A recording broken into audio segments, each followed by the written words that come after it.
Baka kaya pa. Baka pwede, ayusin muna natin to.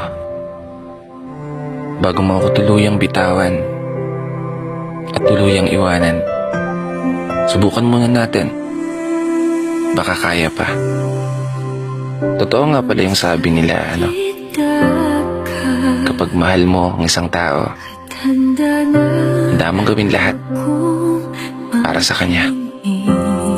Kahit pa umaabot ka na sa punto na ikaw na lang ang lumalaban ng mag-isa, magawa mo lang maisalba yung relasyon, yung mga pangarap, yung mga pangako niyong dalawa. Relasyon na gusto mo pang ilaban, pero ayaw na niya. Oo, hindi mo mapipilit ang isang tao na manatili sa tabi mo. Tama nga naman. Pero paano mo papalayain ng isang taong ginawa mong mundo? Isang tao na nangako sa'yo. Isang tao na pinagkakatiwalaan mo ng gusto.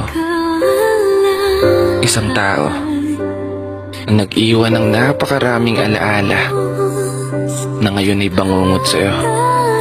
Mga alaala na kusang sumisilip at tahimik na umuukit sa aking mga mata, kasabay ang pagguhit ng mga luwang hindi ko alam kung bakit.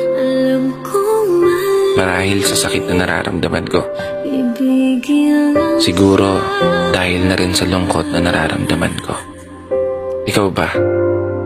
Ano bang nararamdaman mo? Kasi ano man ang maging desisyon mo, respetuhin kita. Kung gusto mo pang ayusin to, tara, ayusin natin. Pero kung talagang ayaw mo na, palalayain na kita. Ang gulo-gulo mo kasi. Pinasaya mo ako nung umpisa, tapos iiwanan mo lang din pala akong mag-isa.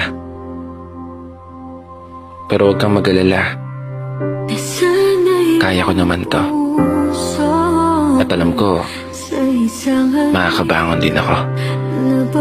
Makakalimutan din kita. At makakapagsimula ulit ako. Ito lang sana yung pakakatandaan mo. Minahal kita. Inilaban kita. Hanggang huli. At kung mali na ang ilaban ka pa, ayoko nang magkamali. Dito na nagtatapos